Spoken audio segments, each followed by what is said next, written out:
Vamos a tocar un tema que pues muchas veces hemos señalado en este espacio. Se mencionó que la violencia era entre las bandas, ¿no? Que la delincuencia organizada era quien traía las broncas y que entre ellos era donde se daban los muertos, pero los muertos se dan en la ciudadanía en general, y entre estos muertos hay niños. Y se ha dado a conocer una cifra que precisamente pues ha salido de algunos estudios, de algunos análisis realizados a lo largo de la República Mexicana, y vamos a conversar con el director ejecutivo de la Red por los Derechos de la Infancia en nuestro país, con Juan Martín Pérez García, quien está en la línea telefónica. Muchas gracias por platicar del tema con nosotros aquí en la red. Muy buenos días, Guadalupe, y bueno, gracias por la invitación a conversar contigo y con tu público. Oye, es que es alarmante la cifra de niños asesinados en nuestro país por el narcotráfico. Sí, bueno, en nuestro país lamentablemente ha venido incrementando en los últimos ya casi 8 años la presencia en términos estadísticos del homicidio o vamos a decirlo como tal, del asesinato de sus niños, niñas y adolescentes. Actualmente la tasa de homicidio de los adolescentes de 15 a 17 años de edad es mucho más alta que la de la población en general. Dicho de otra manera, ser adolescente te coloca en mayor riesgo de morir que cualquier otro ciudadano en este país, y si vives en estados como Chihuahua, como Nuevo León o Guerrero, pues todavía tienes mucha más probabilidad. ¿La causa directa es la violencia entre bandas o qué ocurre? ¿Es la delincuencia organizada o de qué se trata? Sí, tenemos que colocarlo en el contexto del crimen organizado transnacional, que como no es secreto, ustedes como medios de comunicación nos ayudan a darle visibilidad a esta problemática, pues ha tomado lamentablemente con los años mayor dominio territorial, capacidad de fuego y sobre todo una penetración importante en todos los segmentos de sociedad. Actualmente 6 de cada homicidio de adolescentes suceden por arma de fuego. Esto, digamos, es importante destacarlo porque da cuenta que es una regla, digamos, en el mundo entero, las guerras en realidad son guerras contra los niños, las niñas y los adolescentes. En nuestro país, 4 de cada 10 ciudadanos son menores de 18 años de edad, y todo lo bueno o lo malo que haga este país le pega directamente a este segmento de población más desprotegido. ¿Son daños colaterales? No podemos hablar de daños colaterales. Fíjate, Guadalupe, que es muy importante esto que planteas, porque en muchos momentos nosotros usamos términos que no tienen una forma de explicar a la sociedad lo que está sucediendo. Por ejemplo, en nuestro país técnicamente no ha habido un conflicto armado. Para que esto sucediera tendría que existir un reconocimiento en el derecho humanitario internacional, y eso permitiría entonces la existencia de daño colateral. Desde la Red por los Derechos de la Infancia en México hemos insistido, y también el propio Comité de Derechos del Niño de Naciones Unidas, que se tiene que asumir que estas muertes no son daño colateral, porque eso significaría que el Estado puede eximirse de responsabilidad para investigarlas de manera individual. Bueno, pues es lo que hacían en el sexenio pasado, ¿no? Mencionar que estos asesinatos eran daños colaterales. Fíjate que precisamente el Comité de Derechos del Niño de Naciones Unidas en Ginebra citó al Estado mexicano en 2011 para que rindiera cuentas sobre el incremento impresionante de muertes de niños, niñas y adolescentes en el marco de la lucha contra el crimen organizado.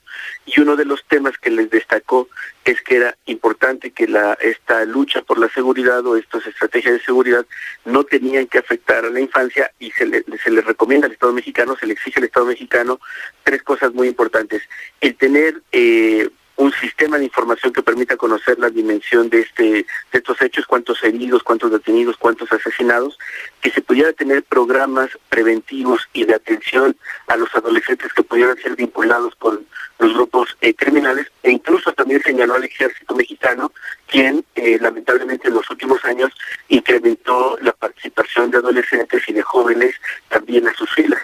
Y tercer elemento muy importante, planteó la urgencia de luchar contra la impunidad. El Comité de Derechos del Niño de Naciones Unidas ha destacado que cada asesinato de niño, niña o adolescente que no se investiga, que no se sanciona y no se lleva, digamos, a los responsables ante los tribunales, se convierte en un estímulo para que sucedan más acontecimientos. Y bueno, esto es lo que está pasando en nuestro país. Tenemos ahora en un registro hemerográfico, que esto no es oficial, pero nos da una tendencia, en este registro hemerográfico que ha hecho la red, estamos hablando de casi 1,800 asesinatos directamente vinculados al crimen organizado. Te pido por favor si te colocas la bocina como estábamos hace un momento, porque ya no te estamos escuchando bien. Ahí perfecto, nos estabas diciendo este registro hemerográfico.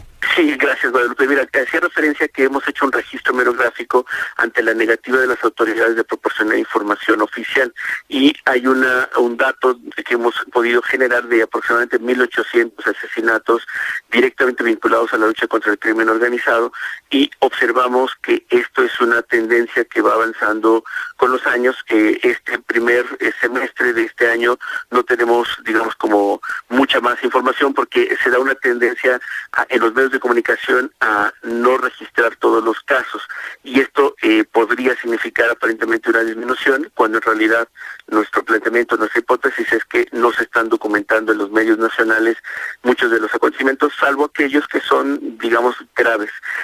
Hay que comentar también, Guadalupe, que desde la Red por los Derechos de la Infancia en México, y esto también lo hemos llevado ya al plano internacional, hemos invitado a colocar y a reconocer este tema como narcoexplotación, es decir, los niños, las niñas, los adolescentes ya están siendo usados por los grupos criminales literalmente como objetos desechables para obtener alguna ganancia, ya sea usándolos en el procesamiento, incluso en algunos casos también como parte de los que asesinan o los llamados sicarios, y en el caso de las mujeres lamentablemente se ha incrementado la esclavitud sexual. Esta narcoexplotación tiene que ser, desde nuestro punto de vista, visibilizada, aceptada por el Estado, para poder desarrollar acciones tal y como el Comité de Derechos del Niño de Naciones Unidas le ha exigido, para que se pueda atender y proteger a toda nuestra infancia, que lamentablemente, hay que decirlo, es presa fácil del crimen organizado por la desprotección que el propio Estado mexicano tiene de su infancia. Claro. No, bueno, si no reconocemos que tenemos un problema, pues pensamos que no existe, Juan Martín. Oye, y bueno, ya para terminar, si me permites una última pregunta. En el estudio, en este informe, ¿cuáles son los estados con más, más violentos, con más número de niños asesinados en México?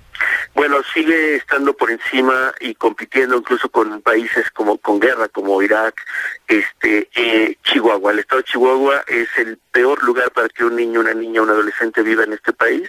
Le siguen estados como Nuevo León, Tamaulipas, incluso hacia el sur, Guerrero. Y lamentablemente en los últimos años también se ha venido incrementando los niveles de gravedad de este hecho en el Estado de México. Y bueno, la Ciudad de México, con casos tan lamentables como esta desaparición de un grupo de jóvenes, estos casos que ahora conocemos. Ayer ustedes nos ayudaron a dar a conocer una nueva masacre de jóvenes en Guerrero, 4 de ellos menores de edad, 12 o 13 años parte de los chicos, y nos va dando cuenta que el crimen organizado no solamente coloca en blanco de ataque a los niños, a las niñas, a los adolescentes, sino lo más triste, Guadalupe, es que el Estado mexicano sigue queriendo hacer el efecto de avestruz, de meter la cabeza pensando que no pasa nada. Juan Martín, muchas gracias por platicar con nosotros esta mañana. Muy buenos días. Guadalupe, buenos días. Hasta luego. Hasta luego. Juan Martín Pérez García es el director ejecutivo de la Red por los Derechos de la Infancia en nuestro